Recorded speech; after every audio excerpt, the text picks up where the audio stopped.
nation's highest office. Each will make his case to the American people with just over 4 months until Election Day. Good evening. I'm Dana Bash, anchor of CNN's Inside Politics and co-anchor of State of the Union. I'm Jake Tapper, anchor of CNN's The Lead and co-anchor of State of the Union.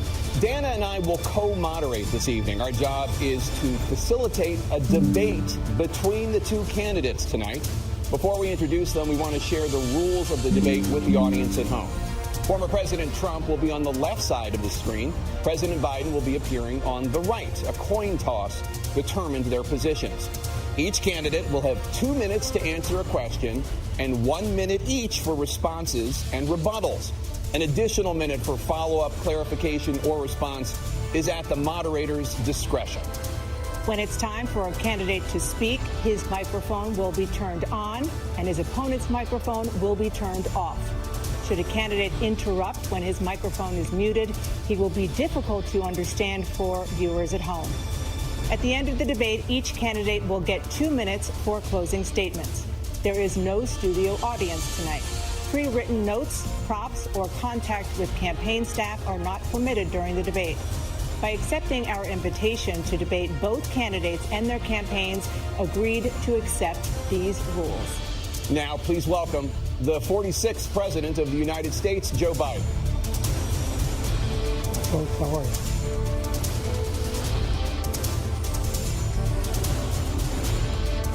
Great to be here. Thank you. And please welcome the 45th President of the United States, Donald Trump.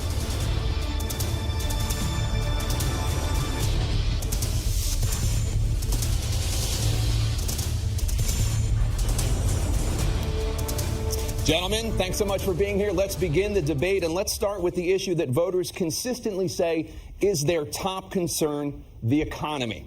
President Biden, inflation has slowed, but prices remain high. Since you took office, the price of essentials has increased.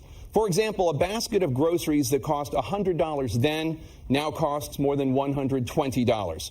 And typical home prices have jumped more than 30%. What do you say to voters who feel they are worse off under your presidency than they were under President Trump? We got to take a look at what I was left when I became president and what Mr. Trump left me. We had an economy that was in free fall. The pandemic was so badly handled. Many people were dying. All he said was, it's not that serious. Just inject a little bleach into your arm. You'll be all right. The economy collapsed. There were no jobs. Unemployment rate rose to 15%. It was terrible. And so what we had to do was try to put things back together again. And that's exactly what we began to do. We created 15,000 new jobs. We brought out the position where we have 800,000 new manufacturing jobs. But there's more to be done.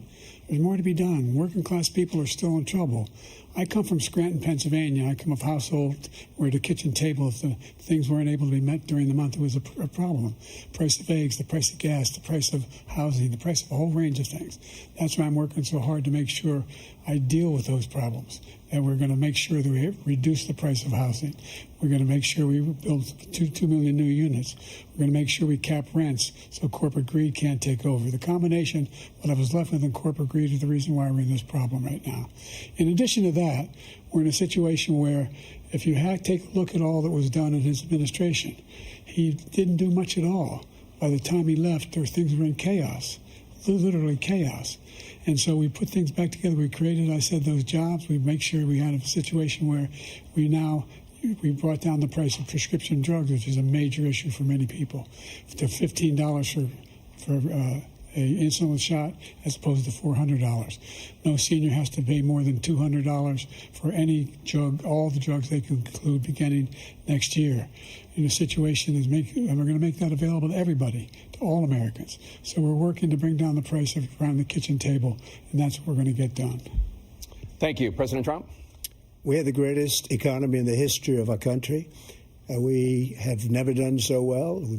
Everybody was amazed by it. Other countries were copying us. We got hit with COVID, and when we did, we spent the money necessary so we wouldn't end up in a Great Depression, the likes of which we had in 1929. By the time we finished, so we did a great job. We got a lot of credit for the economy, a lot of credit for the military, and no wars, and so many other things. Everything was rocking good. But the thing we never got the credit for, and we should have, is getting us out of that COVID mess. He created mandates that was a disaster for our country. But other than that, we had given them back a country where the stock market actually was higher than pre-COVID, and nobody thought that was even possible. The only jobs he created are for illegal immigrants and bounce-back jobs, a bounce back from the COVID. He has not done a good job. He's done a poor job, and inflation's killing our country. It is absolutely killing us. Thank you. President Biden? Well, look, the greatest economy in the world, he's the only one who thinks that, I think. I don't know anybody else who thinks he had the greatest economy in the world. And, you know, the fact of the matter is that we found ourselves in a situation where his economy, he rewarded the wealthy. He had the largest tax cut in American history, $2 trillion. He raised a deficit larger than any president has in any one term. He's the only president other than Herbert Hoover who's lost more jobs than he had when he began, since Herbert Hoover. The idea that he did something that was significant. And the military, you know, when he was president, they were still killing people in Afghanistan. He didn't do anything about that. When he was president, we were still finding ourselves in a position where you had a notion that we were this safe country. The truth is, I'm the only president this century that doesn't have this decade, that doesn't have any troops dying anywhere in the world like he did. President Trump, I want to follow up if I can. Am I allowed to respond to him? Well, I'm going to ask you a follow-up. You can do whatever you want with the minute that we give you. I want to follow up. You want to impose a 10% tariff on all goods coming into the U.S. How will you ensure that that doesn't drive prices even higher? It's not going to drive them higher. It's just going to cause countries that have been ripping us off for years, like China and many others, in all fairness to China, it's going to just force them to pay us a lot of money, reduce our deficit tremendously, and give us a lot of power for other things. But he made a statement. The only thing he was right about is I gave you the largest tax cut in history. I also gave you the largest regulation cut in history. That's why we had all the jobs. And the jobs went down, and then they bounced back, and he's taking credit for bounce-back jobs. You can't do that. He also said he inherited 9% inflation. Now, he inherited almost no inflation, and it stayed that way for 14 months. And then it blew up under his leadership because they spent money like a bunch of people that didn't know what they were doing. And they don't know what they were doing. It was the worst, probably the worst administration in history. There's never been. And as far as Afghanistan is concerned, I was getting out of Afghanistan, but we were getting out with dignity, with strength, with power. He got out. It was the most embarrassing day in the history of our country's life. President Trump, over the last 8 years, under both of your administrations, the national debt soared to record highs.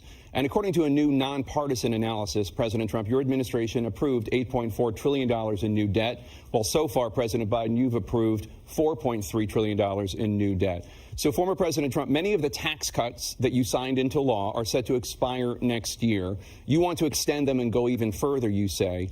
With the U.S. facing trillion-dollar deficits and record debt, why should top earners and corporations pay even less in taxes than they do now? Because the tax cuts spurred the greatest economy that we've ever seen just prior to COVID. And even after COVID, it was so strong that we were able to get through COVID much better than just about any other country. But we spurred, that tax spurred. Now, when we cut the taxes, as an example, the corporate tax was cut down to 21% from 39%, plus beyond that. We took in more revenue with much less tax, and companies were bringing back trillions of dollars back into our country. The country was going like never before, and we were ready to start paying down debt. We were ready to start using the liquid gold right under our feet, the oil and gas right under our feet. We were going to have something that nobody else has had. We got hit with COVID. We did a lot to fix it. I gave him an unbelievable situation with all of the therapeutics and all of the things that we came up with. We gave him something great. Remember, more people died under his administration, even though we had largely fixed it. More people died under his administration than our administration, and we were right in the middle of it, something which a lot of people don't like to talk about. But he had far more people dying in his administration. He did the mandate, which is a disaster, mandating it. The vaccine went out. He did a mandate on the vaccine, which is the thing that people most objected to about the vaccine. And he did a very poor job, just a very poor job. And I will tell you, not only poor there, but throughout the entire world, we're no longer respected as a country. They don't respect our leadership. They don't respect the United States anymore. We're like a third world nation between weaponization of his election, trying to go after his political opponent. All of the things he's done, we've become like a third world nation, and it's a shame. the damage he's done to our country. And I'd love to ask him, and will, why he allowed millions of people to come in here from prisons, jails, and mental institutions to come into our country and destroy our country. President Trump, we will get to immigration later in this block. President Biden, I want to give you an opportunity to respond to this question about the national debt. He had the largest national debt of any president in a four-year period, number one. Number two, he got $2 trillion tax cut, benefited the very wealthy. What I'm going to do is fix the tax system. For example, we have 1,000 trillionaires in America. Billionaires in America. And what's happening?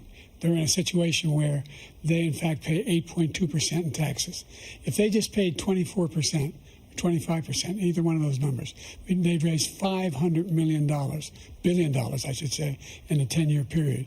We'd be able to wipe out his debt. We'd be able to help make sure that all those things we need to do, child care, elder care, making sure that we continue to strengthen our health care system, making sure that we're able to make every single solitary person eligible for what I've been able to do with the COVID, with dealing with everything we have to do with, look, if we finally beat Medicare.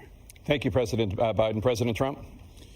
Well, he's right. He did beat Medicare. He beat it to death, and he's destroying Medicare because all of these people are coming in. They're putting them on Medicare. They're putting them on Social Security. They're going to destroy Social Security. This man is going to single-handedly destroy Social Security. These millions and millions of people coming in, they're trying to put them on Social Security. He will wipe out Social Security. He will wipe out Medicare. So he was right in the way he finished that sentence. And it's a shame. What's happened to our country in the last 4 years is not to be believed. Foreign countries, I'm friends with a lot of people, they cannot believe what happened to the United States of America. We're no longer respected.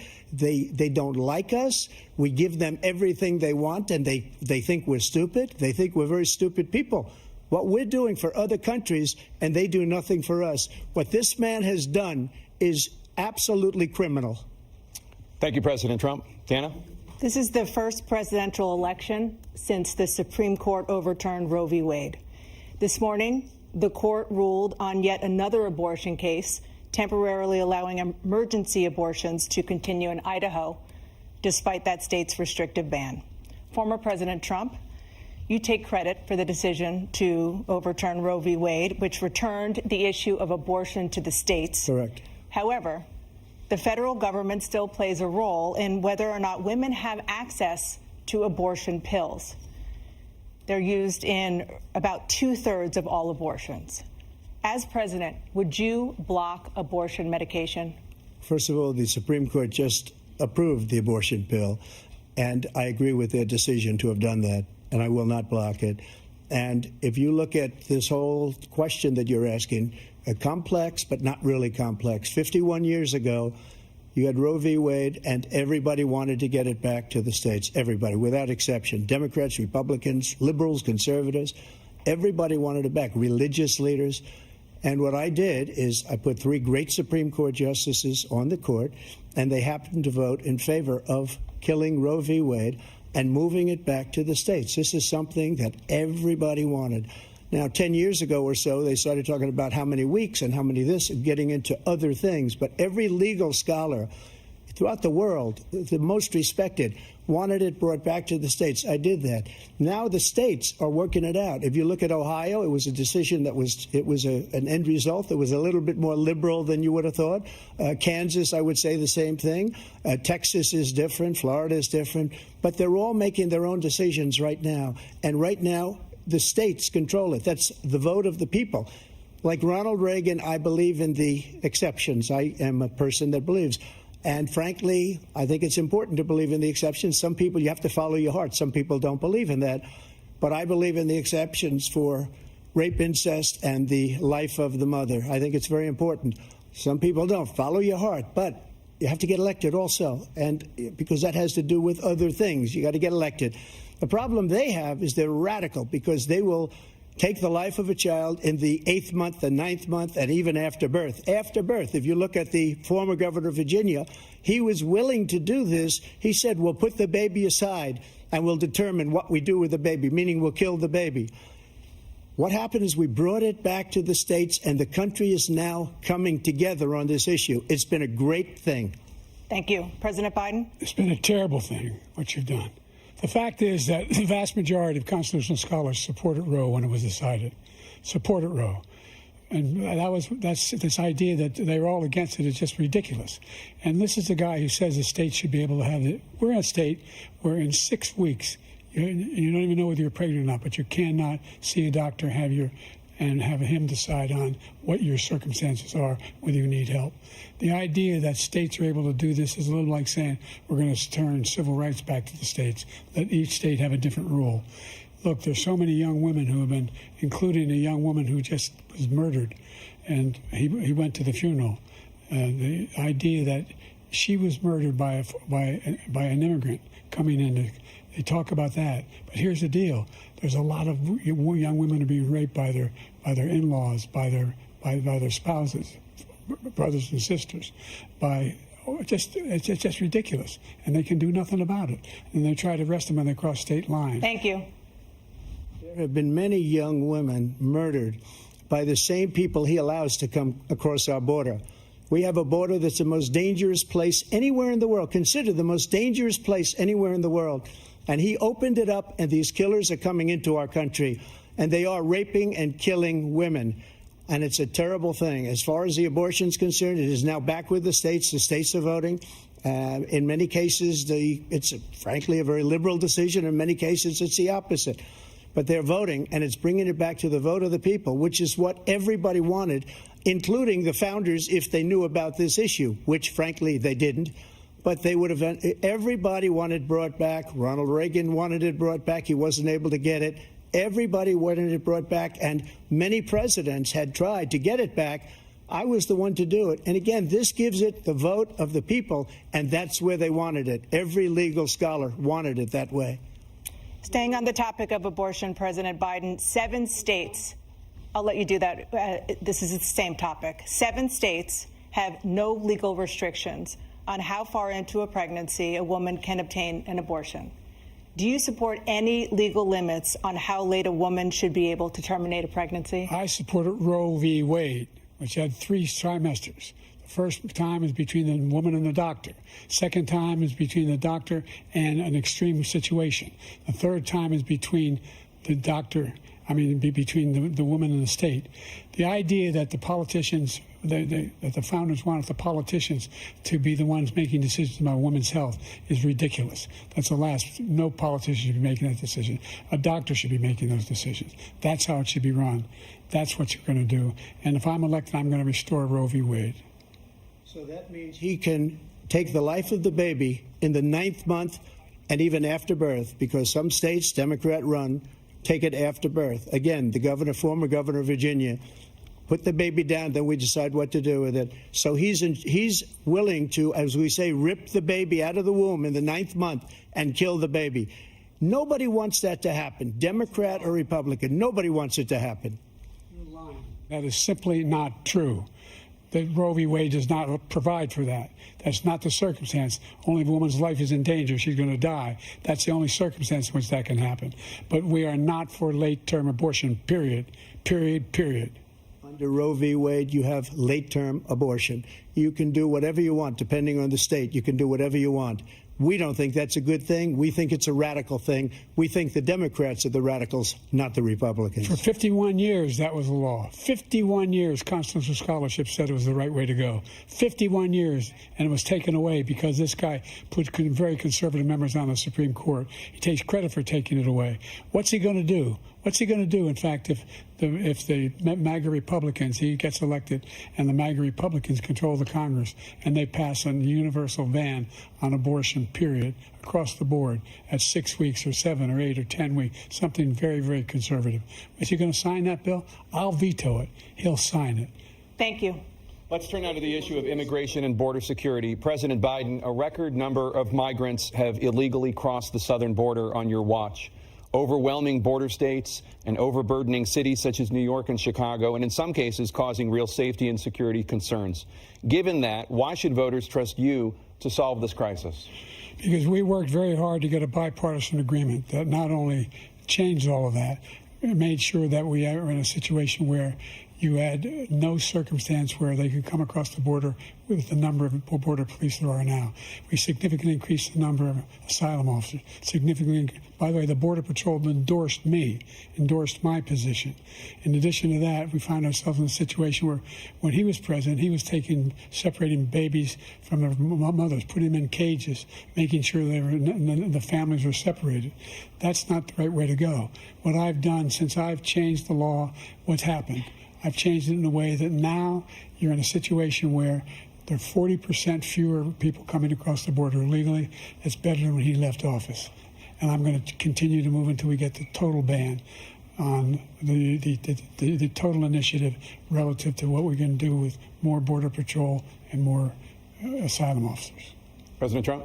I really don't know what he said at the end of that sentence. I don't think he knows what he said either. Look, we had the safest border in the history of our country.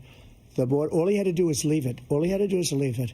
He decided to open up our border, open up our country to people that are from prisons, people that are from mental institutions, insane asylum, terrorists. We have the largest number of terrorists coming into our country right now, all terrorists, all over the world, not just in South America, all over the world. They come from the Middle East, everywhere. All over the world, they're pouring in. And this guy just left it open. And he didn't need legislation because I didn't have legislation. I said, close the border. We had the safest border in history. In that final couple of months of my presidency, we had, according to Border Patrol, who is great, and by the way, who endorsed me for president, but I won't say that, but they endorsed me for president.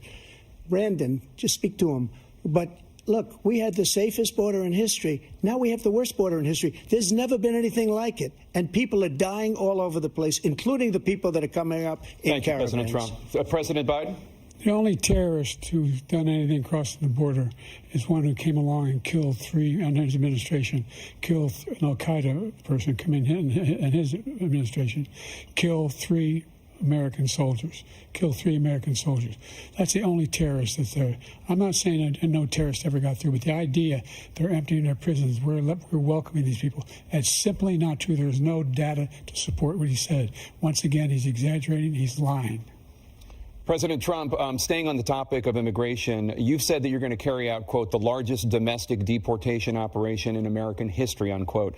Does that mean that you will deport every undocumented immigrant in America, including those who have jobs, including those whose spouses are citizens, and including those who have lived here for decades? And if so, how will you do it? Just 1 second. He said we killed three people. The people we killed are al-Baghdadi and Soleimani, the two greatest terrorists, biggest terrorists anywhere in the world. And it had a huge impact on everything, not just border, on everything. He's the one that killed people with the bad water, including hundreds of thousands of people dying and also killing our citizens when they come in. We are living right now in a rat's nest. They're killing our people in New York, in California, in every state in the union, because we don't have borders anymore. Every state is now a border. And because of his ridiculous, insane, and very stupid policies, people are coming in and they're killing our citizens at a level that we've never seen. We call it migrant crime. I call it Biden migrant crime.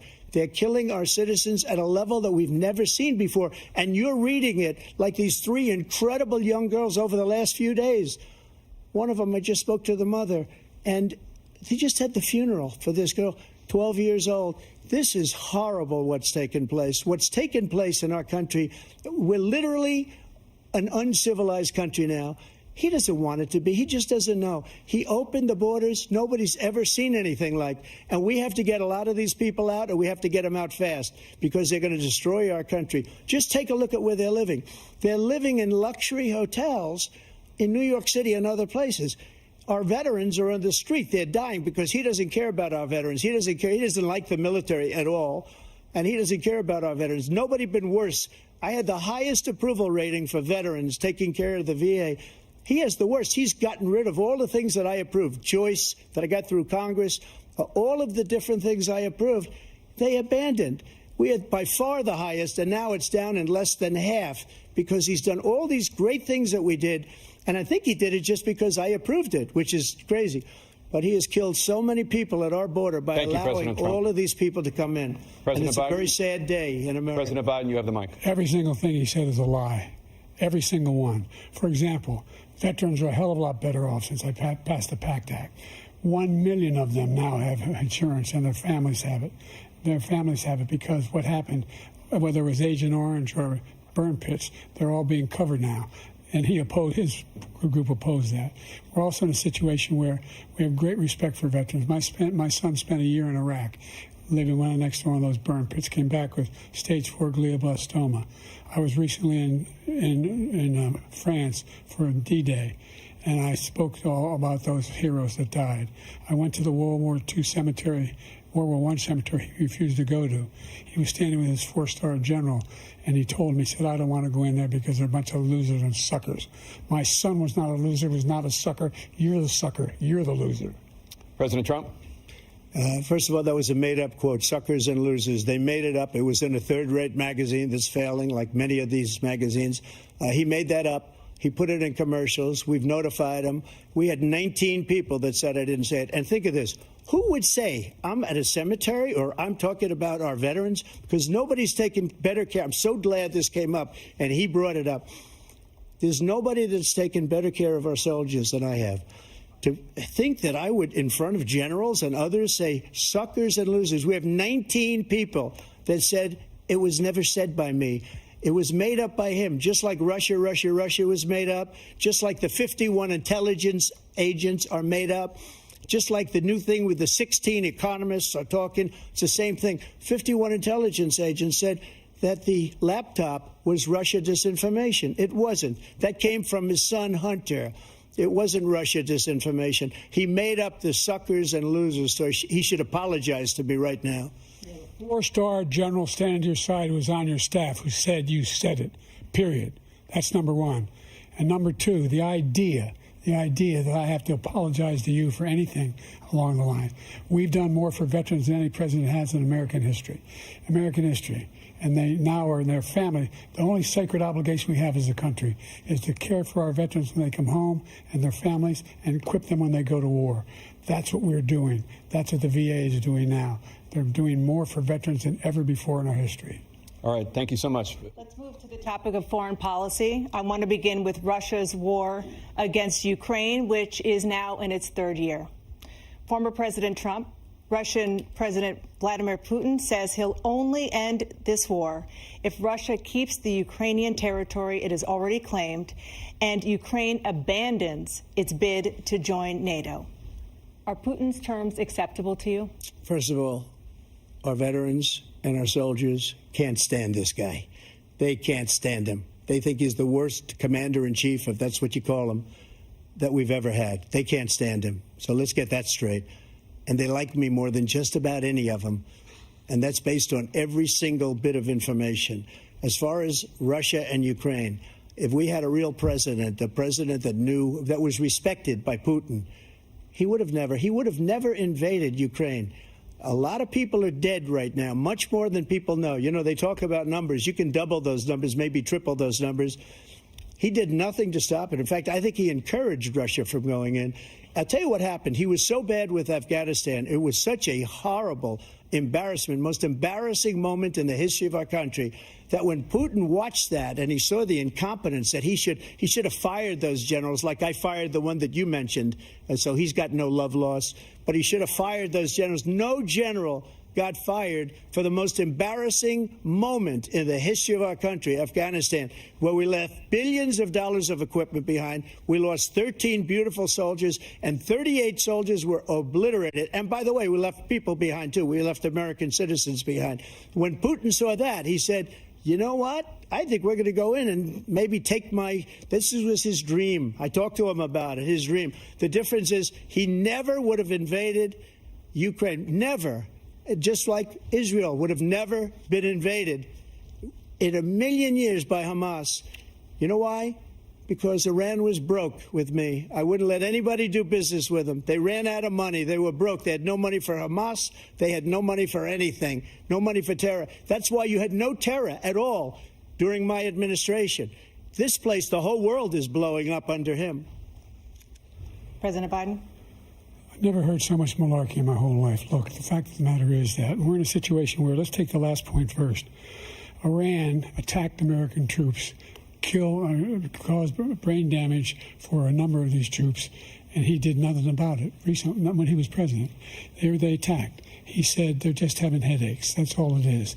He didn't do a thing when the attack took place, number one.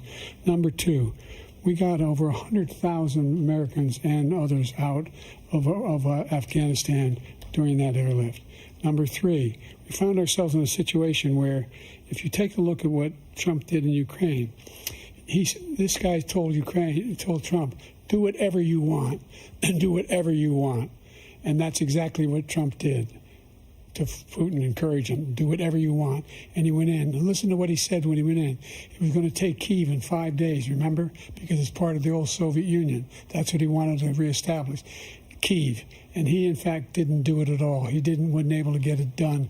And they've lost thousands and thousands of troops, 500,000 troops. President Trump, I never come back said to you that. for 1 minute. I just want to go back to my original question, which is, are Putin's terms acceptable to you? Keeping the territory in Ukraine? Acceptable. No, they're not acceptable. But look, this is a war that never should have started. If we had a leader in this war, he led everybody along. He's given $200 billion now or more to Ukraine. He's given $200 billion. That's a lot of money. I don't think there's ever been anything like it. Every time that Zelensky comes to this country, he walks away with $60 billion. He's the greatest salesman ever. And I'm not knocking him. I'm not knocking anything. I'm only saying the money that we're spending on this war, and we shouldn't be spending, it should have never happened. I will have that war settled between Putin and Zelensky as president-elect before I take office on January 20th. I'll have that war settled. People being killed so needlessly, so stupidly, and I will get it settled, and I'll get it settled fast before I take office. President Biden, you have a minute.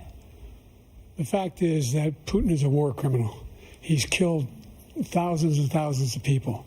And he has made one thing clear. He wants to reestablish what was part of the Soviet Empire, not just a piece. He wants all of Ukraine. That's what he wants. And then you think he'll stop there? Do you think he'll stop when if he takes Ukraine? What do you think happens to Poland? What do you think of Belarus? What do you think happens to those NATO countries? And so if you want a war, you ought to find out what he's going to do, because if in fact he does what he says and walks away, and by the way, all that money we give Ukraine are from weapons we make here in the United States. We give them the weapons, not the money at this point. And our NATO allies have produced as much funding for Ukraine as we have. That's why we're strong. Thank you. Moving on to the Middle East. In October, Hamas attacked Israel, killing more than 1,000 people and taking hundreds of hostages. Among those held and thought to still be alive are 5 Americans. Israel's response has killed thousands of Palestinians and created a humanitarian crisis in Gaza. President Biden, you've put forward a proposal to resolve this conflict, but so far Hamas has not released the remaining hostages, and Israel is continuing its military offensive in Gaza.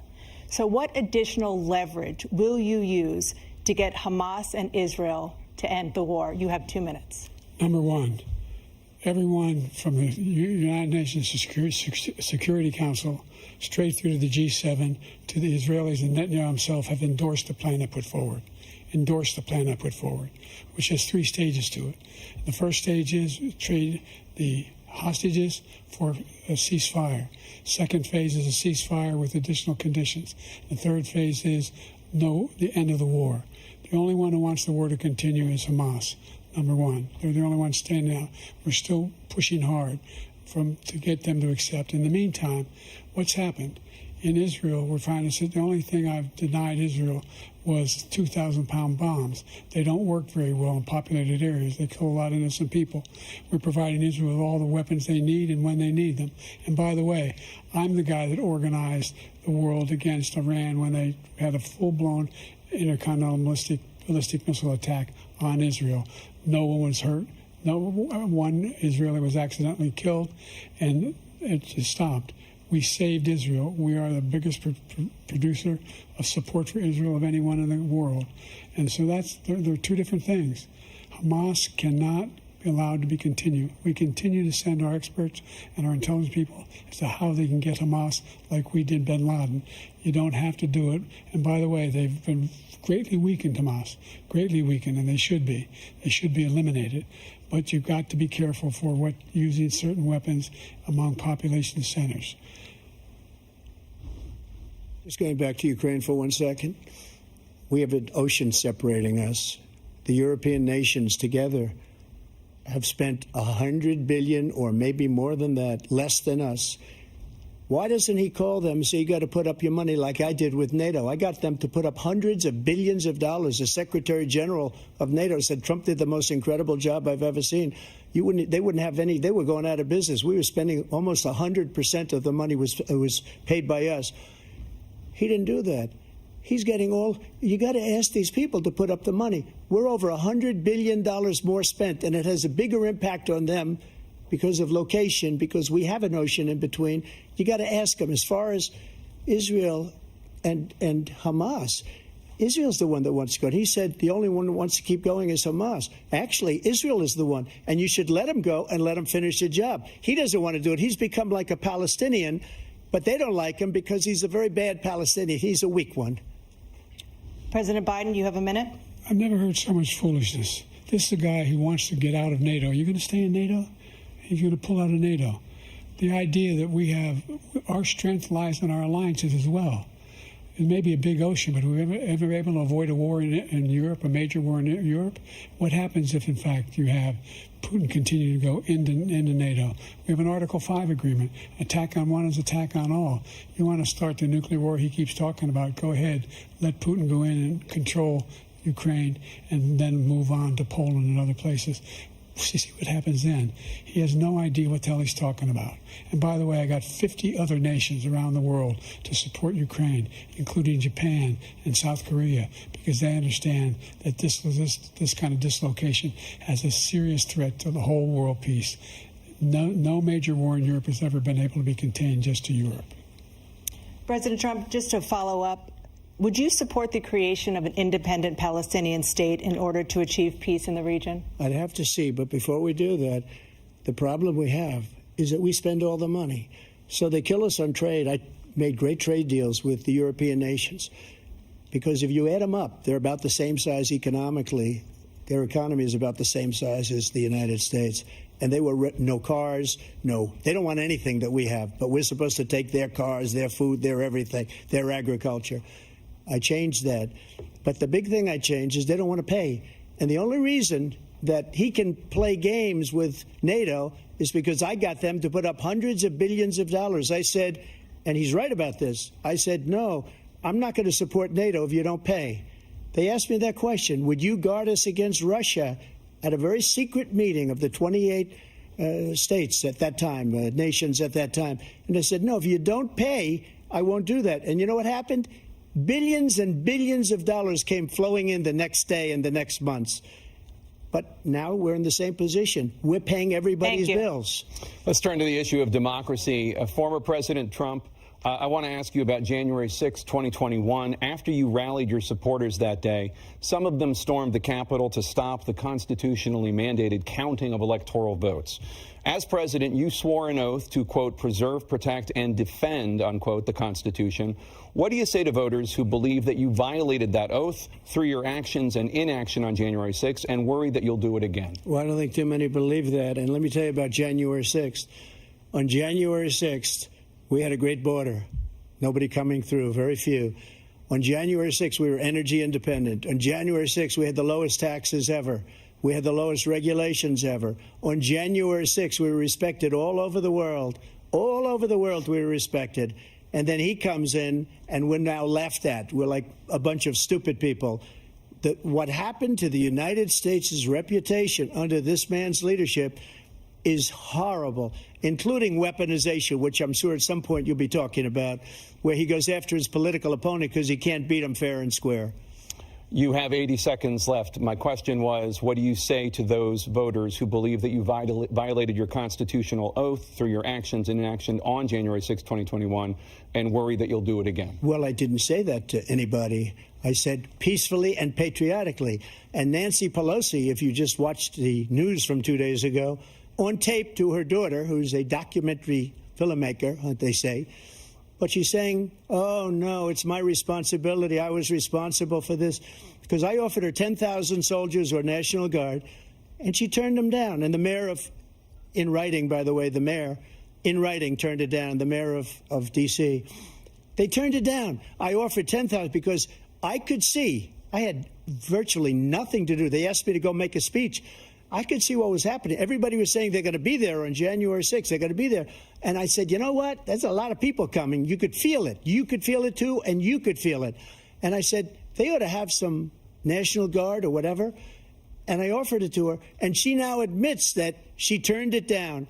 And it was the same day she was, I don't know, she can't be very happy with her daughter because it made her into a liar.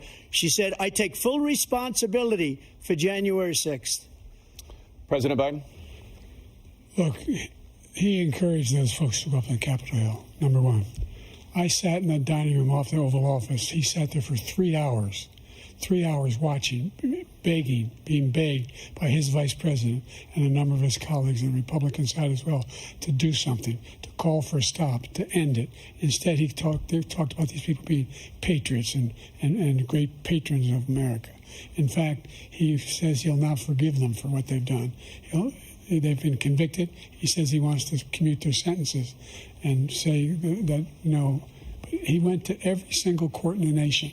I don't know how many cases, scores of cases, including the Supreme Court, and they said, no, this guy is responsible for doing what was done. He did do a damn thing, and these people should be in jail, and they should be the ones who are being held accountable. And he wants to let them all out.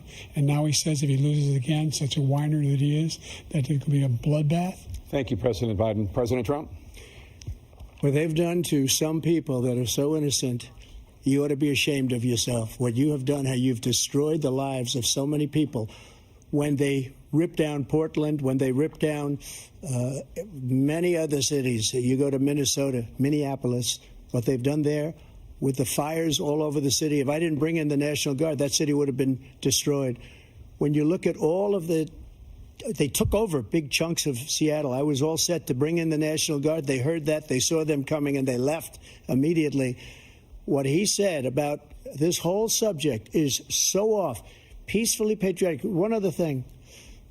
The Unselect Committee, which is basically two horrible Republicans that are all gone now, out of office, and Democrats, all Democrats, they destroyed and deleted all of the information they found because they found out we were right. We were right. And they deleted and destroyed all of the information. They should go to jail for that. If a Republican did that, they'd go to jail. Thank you, President Trump. President Biden, I want to give you a minute. The only person on this stage is a convicted felon is the man I'm looking at right now. And the fact of the matter is, what he's telling you is simply not true. The fact is that there was no effort on his part to stop what was going on up in Capitol Hill. And all those people, every one of those who were convicted, deserves to be convicted. The idea that they didn't kill somebody, just went in and broke down doors, broke the windows, occupied offices, turned over desks, turned them over statues. The idea that those people are patriots? Come on. When I asked him the first two debates we had, first time around, I said, will you denounce the Proud Boys? He said, no, I'll tell them to stand by. The idea he's refusing, will you denounce these guys? Will you denounce the people we're talking about now? Will you denounce the people who attacked that Capitol? What are you going to do? I'm going to give you a minute, President Trump, for a follow-up question I have. After a jury convicted you of 34 felonies last month, you said if reelected, you would, quote, have every right to go after, unquote, your political opponents. You just talked about members of the Select Committee on January 6th going to jail. Your main political opponent is standing on stage with you tonight. Can you clarify exactly what it means about you feeling you have every right to go after your political opponents? Well, I said my retribution is going to be success. We're going to make this country successful again, because right now it's a failing nation. My retribution is going to be success. But when he talks about a convicted felon, his son is a convicted felon. at a very high level. His son is convicted, going to be convicted probably numerous other times. Should have been convicted before, but his Justice Department let the statute of limitations lapse on the most important things. But he could be a convicted felon as soon as he gets out of office. Joe could be a convicted felon with all of the things that he's done. He's done horrible things. All of the death caused at the border, telling the Ukrainian people that we're going to want $1 billion or you change the prosecutor. Otherwise, you're not getting $1 billion. If I ever said that, that's quid pro quo. That we're not going to do anything. We're not going to give you $1 billion unless you change your prosecutor having to do with the son. This man is a criminal. This man, you're lucky. You're lucky. I did nothing wrong. We'd have a system that was rigged and disgusting. I did nothing wrong. Thank you, President Trump. President Biden, you have said, I'm coming right to you, sir. You want to respond? Go ahead. I'll give you a minute to respond. The idea that I did anything wrong relative to what you're talking about is outrageous. It's simply a lie, number one. Number two, the idea that you have a right to seek retribution against any American just because you're president is wrong. It's simply wrong. No president's ever spoken like that before. No president in our history has spoken like that before.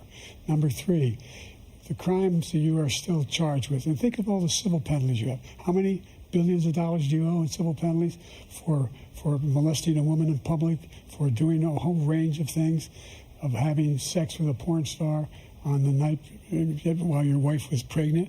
I mean, what are you talking about? You have the morals of an alley cat.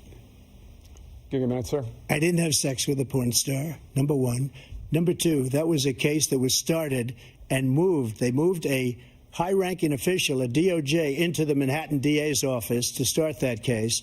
That case is going to be appealed and won. We had a very terrible judge, a horrible judge, Democrat. The prosecutor were all high-ranking Democrats, appointed people, and both the civil and the criminal. He basically went after his political opponent because he thought it was going to damage me. But when the public found out about these cases, because they understand it better than he does, he has no idea what these cases are. But when they found out about these cases, you know what they did? My poll numbers went up, way up. You know that because you're reporting it. And we took in more money in the last 2 weeks than we've ever taken in the history of any campaign. I don't think any campaign has ever taken. Hundreds of millions of dollars came pouring in because the public knows it's a scam and it's a guy that's after his political opponent because he can't win fair and square. Thank you, President Trump. President Biden, you have said, quote, Donald Trump and his MAGA Republicans are determined to destroy American democracy. Do you believe that the tens of millions of Americans who are likely to vote for President Trump will be voting against American democracy? The more they know about what he's done, yes. The more they know about what he's done. And there's a lot more coming. He's got a lot of cases down the road coming around. He's got a whole range of issues he has to face. I don't know what the juries will do, but I do know he has a real problem. And so the fact that, could you ever think you hear any president say that I'm going to seek retribution? Do you ever hear any president say that I thought Hitler had some good ideas? What got me involved to run the first place after my son had died, I decided in Iraq, because of Iraq, I said I wasn't going to run again until I saw what happened in Charlottesville, Virginia. People coming out of the woods carrying swastikas on torches, and singing the same anti-Semitic bile they sang when back in Germany. And the young woman got killed. I spoke to the mother, and they asked him, they said, what do you think of those people? The ones who got killed, the one who tried to stop it, and the ones he said, I think they're fine people on both sides. What American president would ever say Nazis coming out of fields carrying torches, singing the same anti-Semitic bile, carrying swastikas were fine people? And this is a guy who says Hitler's done some good things. I'd like to know what they are. The good things Hitler's done, that's what he said. This guy has no sense of American democracy. President Trump. Jake, both of you know that story has been totally wiped out because when you see the sentence, it said 100% exoneration on that. So he just keeps it going. He says he ran because of Charlottesville. He didn't run because of Charlottesville. He ran because it was his last chance. He's not equipped to be president. You know it, and I know it. It's ridiculous. We have a debate. We're trying to justify his presidency. His presidency is, without question, the worst presidency in the history of our country. We shouldn't be having a debate about it. There's nothing to debate. He made up the Charlottesville story, and you'll see it's debunked all over the place. Every reasonable anchor has debunked it. And just the other day it came out where it was fully debunked. It's a nonsense story. He knows that, and he didn't run because of Charlottesville. He used that as an excuse to run. President Biden? And debunked. It happened. All you have to do is listen to what was said at the time. And the idea that somehow that's the only reason I ran because I was worried a guy like this guy could get elected. If he thought they were good people coming out of that forest, carrying those woods, carrying those torches, then he didn't deserve to be president. Didn't deserve to be president at all. And the idea that he's talking about all this being fabricated, we saw with our own eyes. We saw what happened on January 6th. We saw the people breaking through the windows. We saw people occupying his own vice president. Look, there's a reason why 40 of his 44 top cabinet officers refused to endorse him this time. His vice president hasn't endorsed him this time. So why? Why? They know him well. They serve with him. Why are they not endorsing him? Thank you, President Biden. We're going to be right back with more from the CNN presidential debate.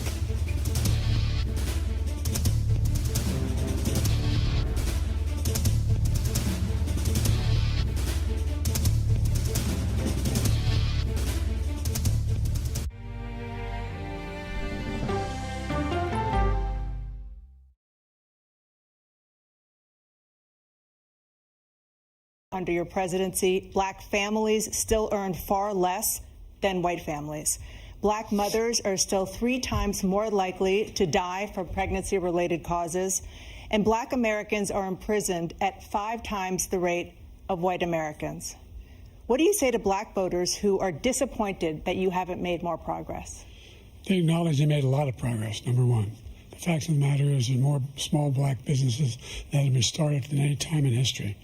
Number two, the wages of black unemployment is the lowest level it's been in a long, long time.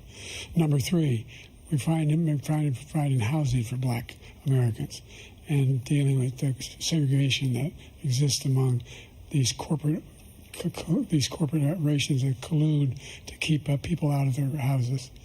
And in addition to that, we find that the impact on the choice that black families have to make relative to child care is incredibly difficult.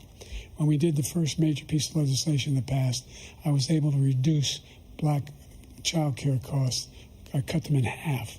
We got to make sure we provide for child care costs. We got to make sure, because when you provide those child care protections, you increase economic growth because more people can be in the job market. So there's more to be done, considerably more to be done. But we've done a great deal so far, and I'm not letting up, and they know it. You have 49 seconds left. What do you say to black voters who are disappointed with the progress so far? I say I don't blame them for being disappointed. Inflation is still hurting them badly. For example, I provided for the idea that any black family first-time home buyer should get a $10,000 tax credit to be able to buy their first home so they can get started. I made sure that we're in a situation where all those black families and those black individuals who had to take out student loans that were ballooning, that if they were engaged in nursing, doctor, and anything having to do with volunteerism, if they paid their bills for 10 years on their student debt, all the rest is forgiven after 10 years. Millions have benefited from that. And we're going to do a whole lot more for black families. Thank you, President Trump. And he caused the inflation. He's blaming inflation, and he's right, it's been very bad. He caused the inflation, and it's killing black families and Hispanic families and just about everybody. It's killing people. They can't buy groceries anymore. They can't. You look at the cost of food where it's doubled and tripled and quadrupled. They can't live. They're not living anymore. He caused this inflation. I gave him a country with essentially no inflation. It was perfect. It was so good. All he had to do is leave it alone. He destroyed it with his Green New scam and all this money that's being thrown out the window. He caused inflation. As sure as you're sitting there, the fact is that his big kill on the black people is the millions of people that he's allowed to come in through the border. They're taking black jobs now, and it could be 18, it could be 19, and even 20 million people. They're taking black jobs, and they're taking Hispanic jobs, and you haven't seen it yet, but you're going to see something that's going to be the worst in our history. Thank you. President Biden? There was no inflation when I became president. You know why? The economy was flat on its back. 15% unemployment. He decimated the economy, absolutely decimated the economy. That's why there was no inflation at the time. There were no jobs. We provided thousands of millions of jobs for individuals who are in all communities, including minority communities. We made sure that they have health insurance. We have covered, the ACA has increased. I made sure that there are $8,000 per person in a family to get written off for health care. But this guy wants to eliminate that. They tried 50 times. He wants to get rid of the ACA again, and they're going to try again if they win. You find ourselves in a position where the idea that we're not doing anything, we put more police on the street than any administration has. He wants to cut the cops. We're providing for equity and making sure people have a shot to make it. There's a lot going on, but in inflation, he caused it by his tremendous malfeasance in the way he handled the pandemic. Thank you. Another persistent challenge is the climate crisis. 2023 was the hottest year in recorded history, and communities across the country are confronting the devastating effects of extreme heat, intensifying wildfires, stronger hurricanes, and rising sea levels. Former President Trump, you've vowed to end your opponent's climate initiatives, but will you take any action as president to slow the climate crisis? Well, let me just go back to what he said about the police, how close the police are to him. Almost every police group in the nation from every state is supporting Donald J. Trump. Almost every police group. And what he's done to the black population is horrible, including the fact that for 10 years he called them super predators. We can't, in the 1990s, we can't forget that. Super predators was his name, and he called it to them for 10, and they've taken great offense at it, and now they see it happening. But when they see what I did for criminal justice reform and for the historically black colleges and universities, where I funded them and got them all funded, and the opportunity zones with Tim, as you know, Tim Scott was incredible. He did a great job, great senator from South Carolina. He came to me with the idea, and it was a great idea. It's one of the most successful economic development acts ever in the country, opportunity zones. And the biggest beneficiary are blacks. And that's why we have the best numbers with them in maybe ever. They're saying ever. I read this morning where ever, the best numbers. He's lost much of the black population because he's done a horrible job for black people. He's also done a horrible job for Hispanics. But wait till you see these millions of people pouring into our country, and they're going to take the jobs, and it's already started, and you haven't seen anything yet. It's a disaster. You've 38 seconds left. President Trump, will you take any action as president to slow the climate crisis? So I want absolutely immaculate clean water, and I want absolutely clean air, and we had it.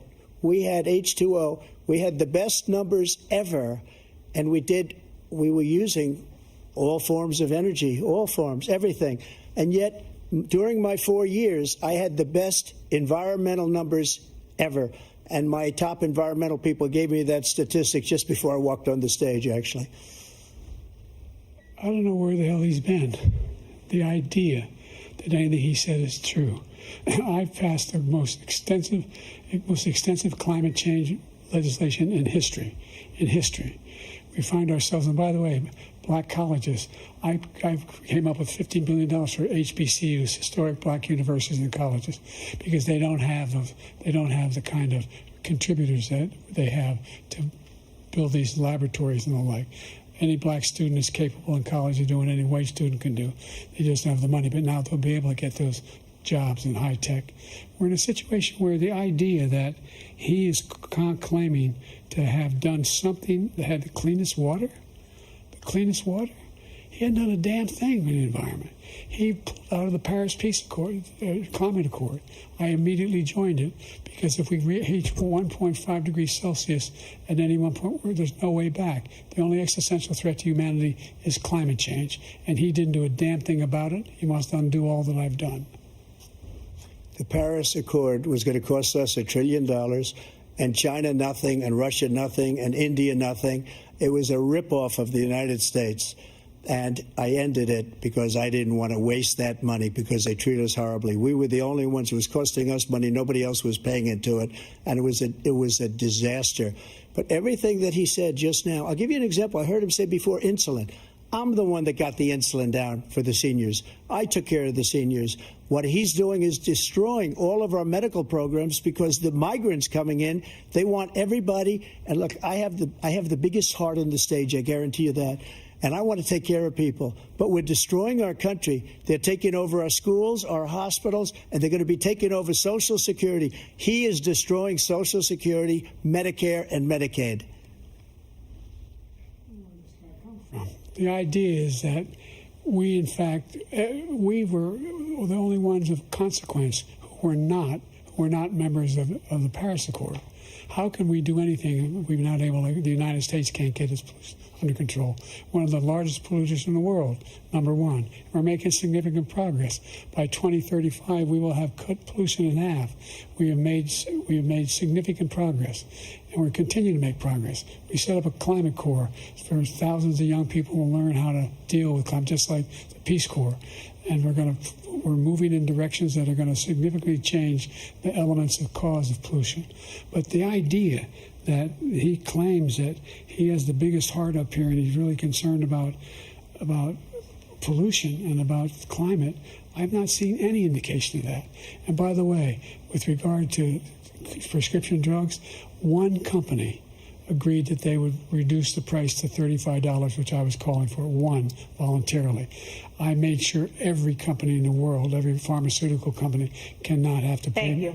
And by the way, so every day, millions of Americans struggle just to make ends meet. For many older Americans, Social Security provides a critical lifeline.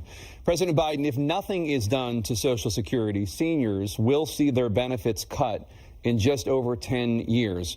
Will you name tonight one specific step that you're willing to take to keep Social Security solvent? yes, make the very wealthy begin to pay their fair share.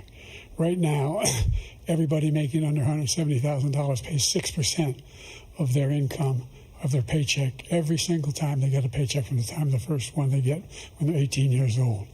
The idea that they're going to, I've been proposing that everybody, the millionaires pay 1%.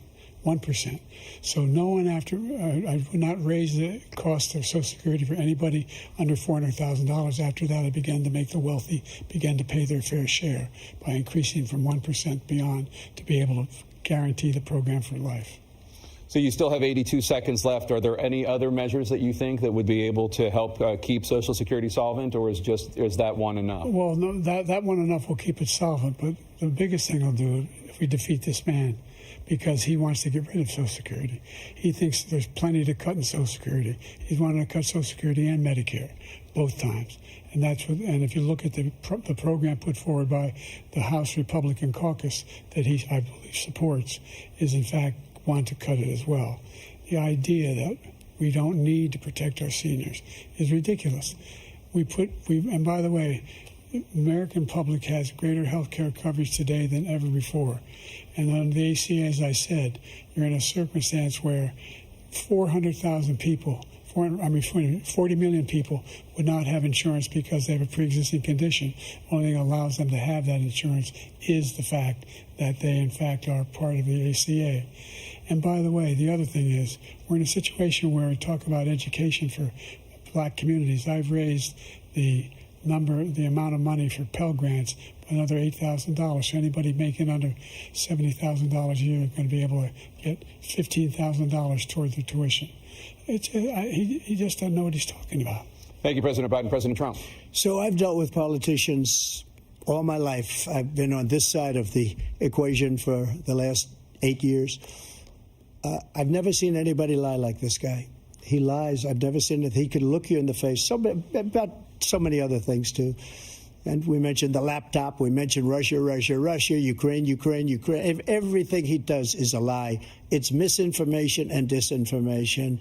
The losers and suckers story that he made up is a total lie on the military. It's a disgrace.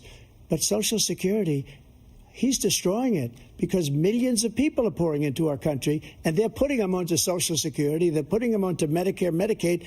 They're putting them in our hospitals. They're taking the place of our citizens. What they're doing to the VA, to our veterans, is unbelievable. Our veterans are living in the street, and these people are living in luxury hotels.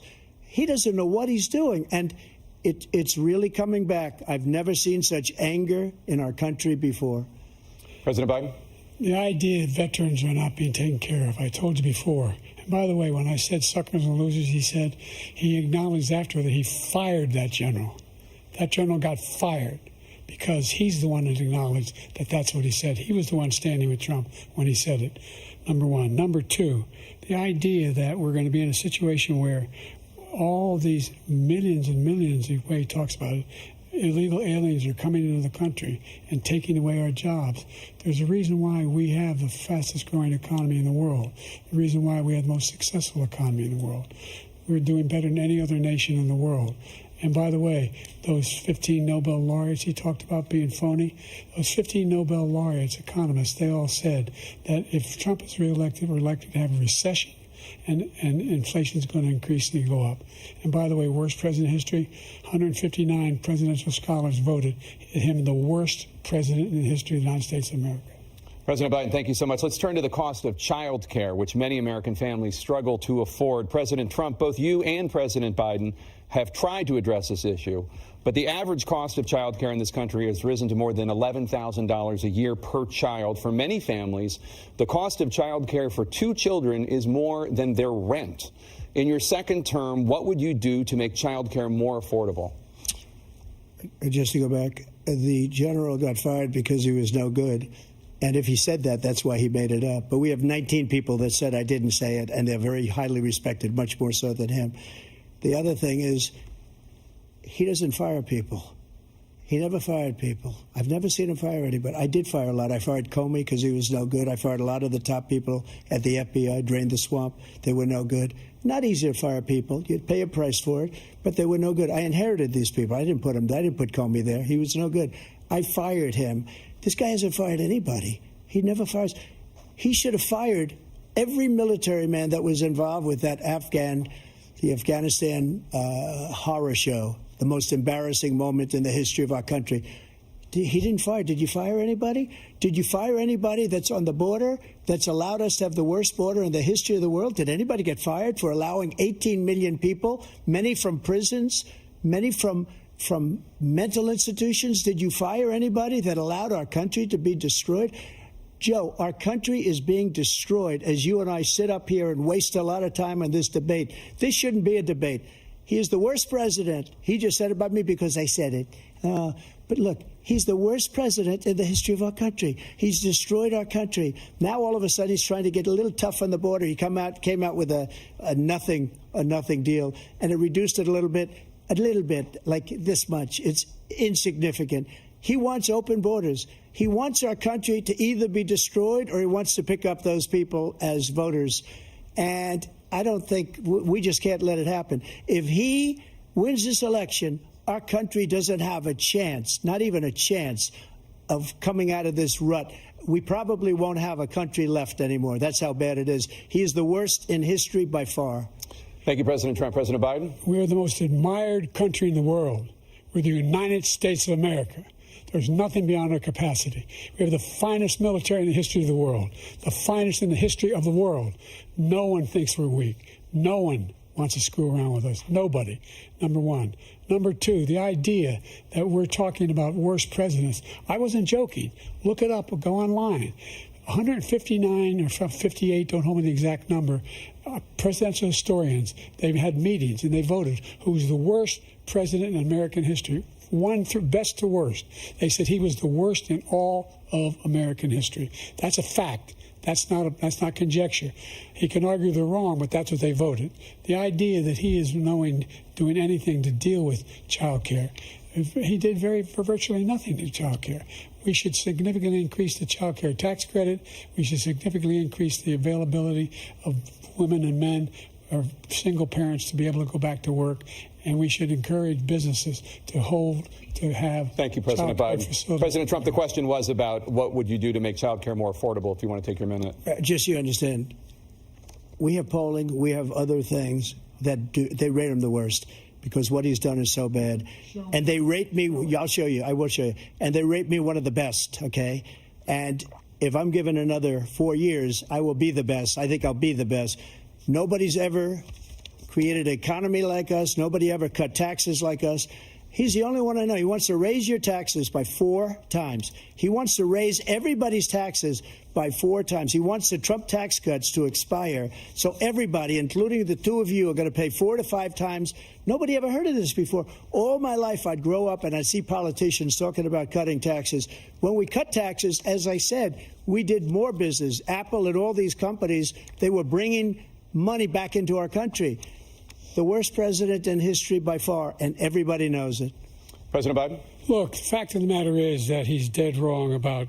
He's increased the tariff. He will increase the taxes on middle-class people.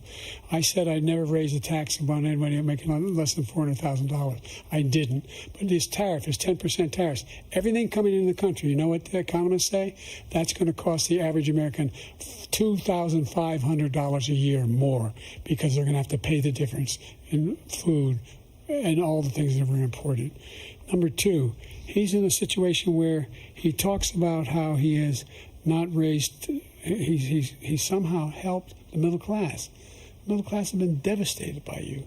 Now you want a new tax cut of $5 trillion over the next 10 years, which is going to fundamentally bankrupt the country.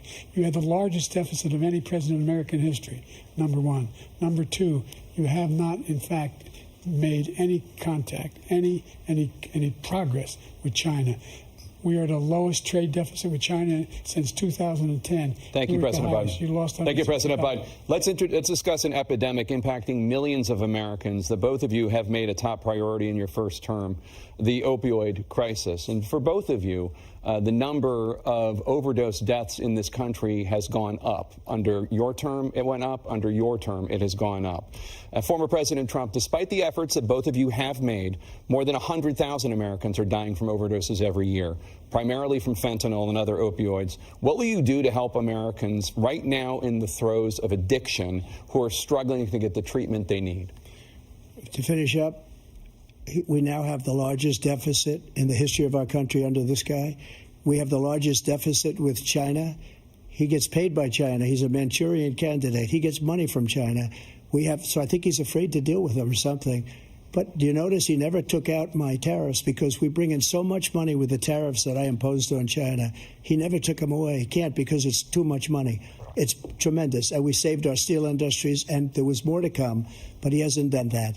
But he hasn't cut the tariffs because he can't, because it's too much money. But he's got the largest deficit in the history of our country, and he's got the worst situation with China. China's going to own us if you keep allowing them to do what they're doing to us as a country. They are killing us as a country, Joe, and you can't let that happen. You're destroying our country. So, President Trump, you have 67 seconds left. The question was, what are you going to do to help Americans in the throes of addiction right now who are struggling to get the treatment they need?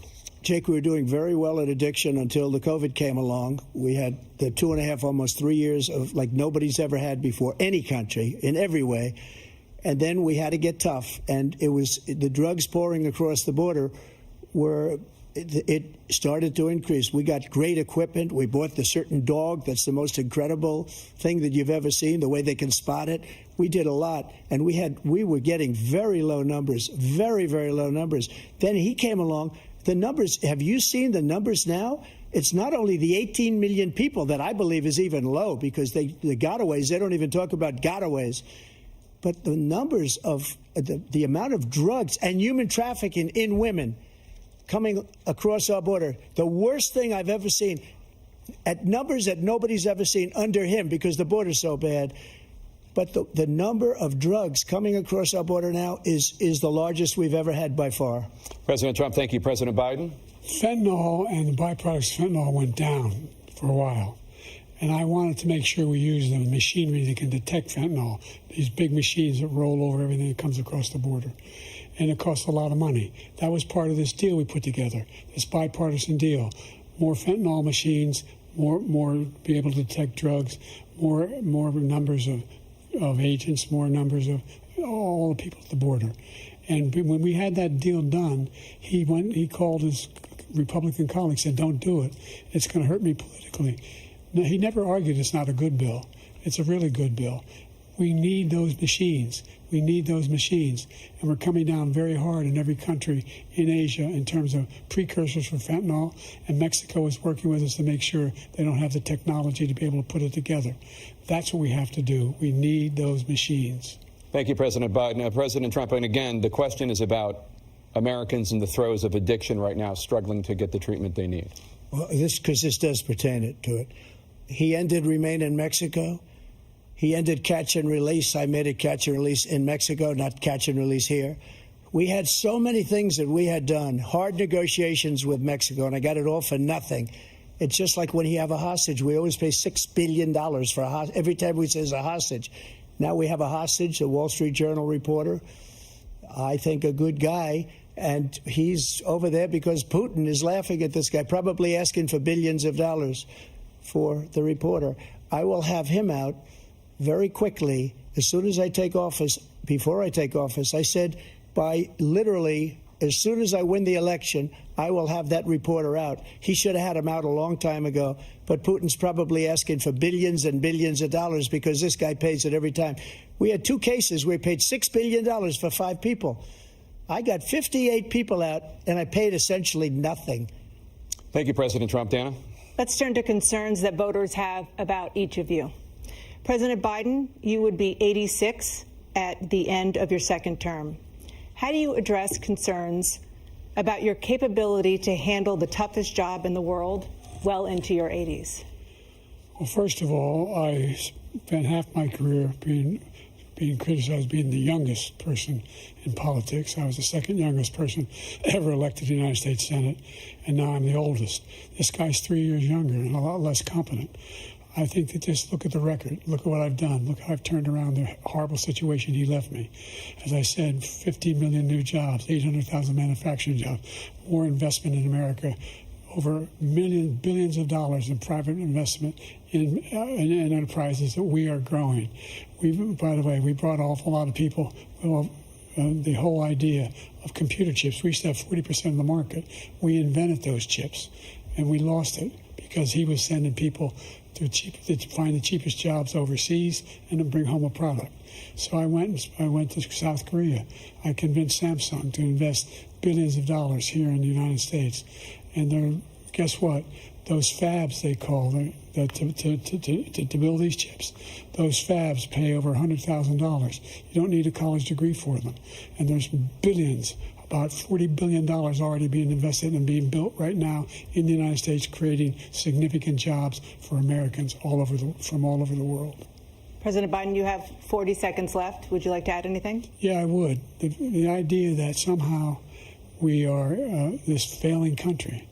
I never heard a president talk like this before. We're the envy of the world. Name me a single major country president who wouldn't trade places with the United States of America for all our problems and all our opportunities. We're the most progressive country in the world in getting things done. We're the strongest country in the world. We're a country in the world who keeps our word, and everybody trusts us, all of our allies, and those who he coddles up to, from Kim Jong-un, he sends love letters to, and Putin, etc. They don't want to screw around with us. Thank you.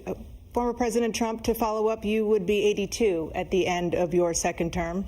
What do you say to voters who have concerns about your capabilities to serve? Well, I took 2 tests, cognitive tests. I aced them, both of them, as you know. We made it public. He took none. I'd like to see him take one, just one, a real easy one. Like go through the first 5 questions. He couldn't do it. But I took 2 cognitive tests. I took physical exams every year. And, you know, we knock on wood wherever we may have wood, that I'm in very good health. I just won 2 club championships, not even senior, 2 regular club championships. To do that, you have to be quite smart, and you have to be able to hit the ball a long way. And I do it. He doesn't do it. He can't hit a ball 50 yards. He challenged me to a golf match. He can't hit a ball 50 yards. I think I'm in very good shape. I feel that I'm as in good a shape as I was 25, 30 years ago. Actually, I'm probably a little bit lighter, but I'm in as good a shape as I was years ago. I feel very good. I feel the same. But I was willing to take a cognitive test. And you know what? If I didn't do well, I aced them. Dr. Ronnie Jackson, who's a great guy when he was White House doctor. And then I took another one, a similar one. And one of them said they'd never seen anybody ace him. Thank you. President Biden? You can see he is 6'5" and only 223 pounds, or 235 pounds. Well, you said 6'4", 200. Well, anyway, that's what anyway, just take a look at what he says he is, and take a look at what he is. Look, I'd be happy to have a driving contest with him. The reason I got my handicap, which when I was vice president, down to a 6. But by the way, I told you before, I'm happy to play golf if you carry your own bag. Think you can do it? That's the biggest lie. He's a 6 handicap of all. I was an 8 handicap. Yeah. 8. Never. But I have, you know how many? I've seen you swing. I know you swing. Okay, let's not act like children. President Trump, we're going to turn Let's not act like children. to a specific concern that voters have about you.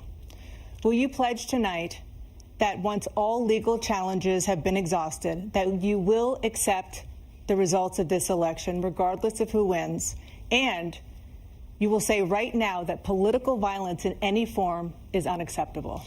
Well, I shouldn't have to say that, but of course I believe that. It's totally unacceptable. And if you would see my statements that I made on Twitter at the time, and also my statement that I made in the Rose Garden, you would say it's one of the strongest statements you've ever seen. In addition to the speech I made in front of, I believe, the largest crowd I've ever spoken to, and I will tell you, nobody ever talks about that. They talk about a relatively small number of people that went to the Capitol, and in many cases were ushered in by the police. And as Nancy Pelosi said, it was her responsibility, not mine. She said that loud and clear. But the answer is, if the election is fair, free, and I want that more than anybody. And I'll tell you something. I wish he was a great president, because I wouldn't be here right now. I'd be at one of my many places enjoying myself. I wouldn't be under indictment because I wouldn't have been his political opponent, because he indicted me because I was his opponent. I wish he was a great president. I would rather have that. I wouldn't be here. I don't mind being here. But the only reason I'm here is he's so bad as a president that I'm going to make America great again. We're going to make America great again. We're a failing nation right now. We're a seriously failing nation. And we're a failing nation because of him. His policies are so bad. His military policies are insane. They're insane. These are wars that will never end with him. He will drive us into World War III, and we're closer to World War III than anybody can imagine. We are very, very close to World War III, and he's driving us there. And Kim Jong-un and President Xi of China, Kim Jong-un of North Korea, all of these, Putin, they don't respect him. They don't fear him. They have nothing going with this gentleman, and he's going to drive us into World War III. You want a World War III, let him follow and win, and let Putin say, do what you want, NATO. Just do what you want. There's a thing called Article 5. An attack on one is an attack on all, and required response. The idea, I can't think of a single major leader in the world who wouldn't trade places with the job I've done and what they've done. Because we are a powerful nation. We have wonderful people. It's because of the people, not me. It's because of the American people. They're capable of anything, and they step up when they're needed.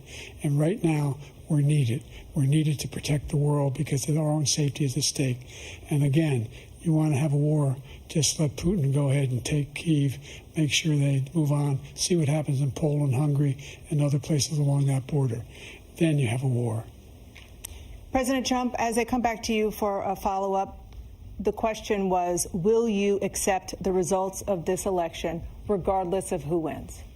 Just to finish what he said, if I might, Russia, they took a lot of land from Bush. They took a lot of land from Obama and Biden. They took no land, nothing from Trump, nothing. He knew not to do it. He's not going to play games with me. He knew that. I got along with him very well, but he knew not to play games. He took nothing from me. But now he's going to take the whole thing from this man right here. That's a war that should have never started. It would have never started, ever, with me. And he's going to take Ukraine. And, you know, you asked me a question before, would you do this? He's got us in such a bad position right now with Ukraine and Russia, because Ukraine's not winning that war. He said, I will never settle until such time. They're running out of people. They're running out of soldiers. They've lost so many people. It's so sad. They've lost so many people, and they've lost those gorgeous cities with the golden domes that are 1,000 years old, all because of him and stupid decisions. Russia would have never attacked if I were President Trump, president. the question was, will you accept the results of the election, regardless of who wins? Yes or no, please. If it's a fair and legal and good election, absolutely. I would have much rather accepted these, but the fraud and everything else was ridiculous. And if you want, we'll have a news conference on it in a week, or we'll have another one of these in a week. But I will absolutely, there's nothing I'd rather do. It would be much easier for me to do that than I'm running again. I wasn't really going to run until I saw the horrible job he did. He's destroying our country. I would be very happy to be someplace else, in a nice location someplace. And again, no indictments, no political opponent stuff, because it's the only way he thinks he can win. But unfortunately, it's driven up my numbers and driven them up to a very high level because the people understand it. Well, let's see what your numbers are when this election is over. Let's see. You're a whiner. When you lost the first time, you continued, you appealed and appealed to courts all across the country. Not one single court in America said any of your claims had any merit, state or local, none. But you continue to provoke this lie about somehow there's all this misrepresentation, all this stealing. There is no evidence of that at all. And I tell you what, I doubt whether you'll accept it because you're such a whiner. The idea, if you lose again, you accepting anything, you can't stand the loss. Something snapped in you when you lost the last time. We'll be right back with more from the CNN presidential debate, live from Georgia.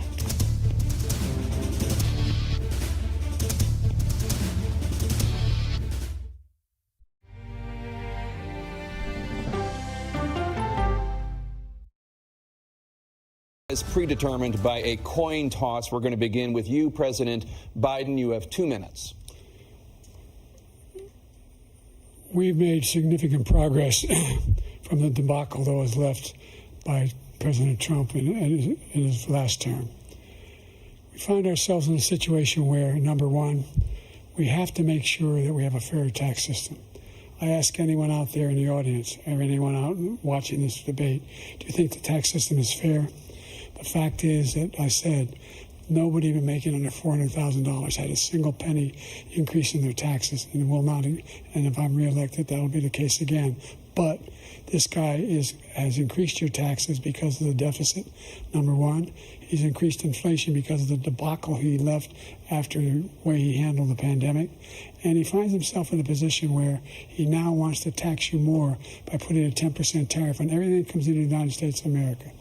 What I did, when, for example, he wants to get rid of the ability of Medicare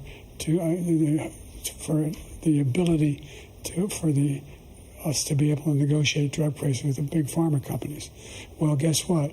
We got it down to $35 for insulin instead of $400. No more than $2,000 for every senior, no matter how much prescription they need. You know what that did?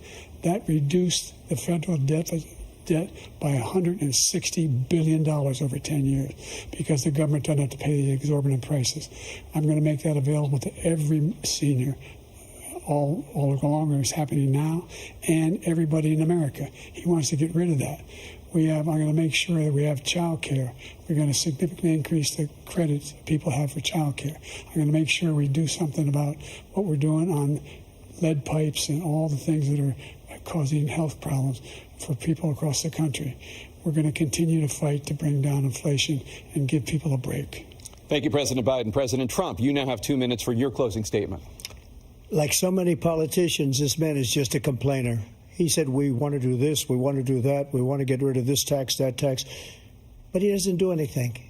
All he does is make our country unsafe by allowing millions and millions of people to pour in. Our military doesn't respect him. We look like fools in Afghanistan. We didn't stop Israel, it was such a horrible thing that would have never happened. It should have never happened. Iran was broke. Anybody that did business with Iran, including China, they couldn't do business with the United States. They all passed. Iran was broke. They had no money for Hamas or Hezbollah, for terror, no money whatsoever. Again, Ukraine should have never happened. He talks about all this stuff, but he didn't do it. For 3.5 years, we're living in hell. We have the Palestinians and we have everybody else rioting all over the place. You talk about Charlottesville. This is 100 times Charlottesville, 1,000 times. The whole country is exploding because of you, because they don't respect you, and they have to respect their president, and they don't respect you throughout the world. What we did was incredible. We rebuilt the military. We got the largest tax cut in history, the largest regulation cut in history. The reason he's got jobs is because I cut the regulations that gave jobs, but he's putting a lot of those regulations back on. All of the things that we've done, nobody's never seen anything like. Even from a medical standpoint, right to try, where we can try space-age materials instead of going to Asia or going to Europe and trying to get when you're terminally ill. Now you can go and you can get something. You sign a document. They've been trying to get it for 42 years. But you know what we did for the military was incredible. Choice for our soldiers, where our soldiers, instead of waiting for 3 months to see a doctor, can go out and get themselves fixed up and readied up and take care of themselves, and they're living. And that's why I had the highest approval rating in the history of the VA. So all of these things, we're in a failing nation, but it's not going to be failing anymore. We're going to make it great again. Thank you, former President Trump, President Biden. Stay with us because we have full analysis of this debate. Anderson Cooper and Aaron Burnett starts now on CNN.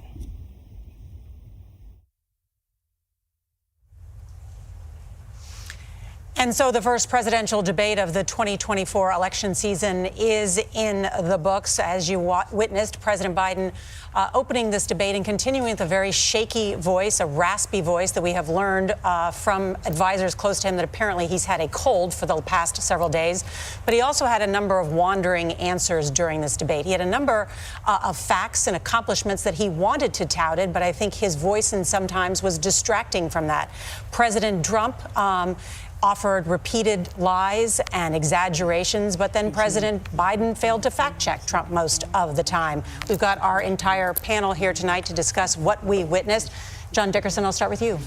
For the majority of Americans who don't want this choice, the debate met those expectations. I think you characterized it correctly. What we heard about President Biden is people who know him said, when he was underestimated in the 2020 campaign, people said, look to his convention speech, and he exceeded expectations. They said, look to his State of the Union addresses when he exceeded expectations.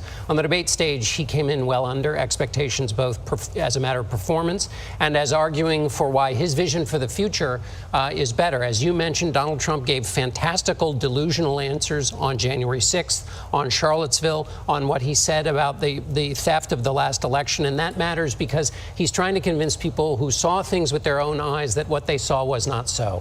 And part of being president is seeing things clearly. So how the voters will make something of this, I'm not sure. But for President Biden, who had the behavioral challenge tonight, that's the theatrical challenge.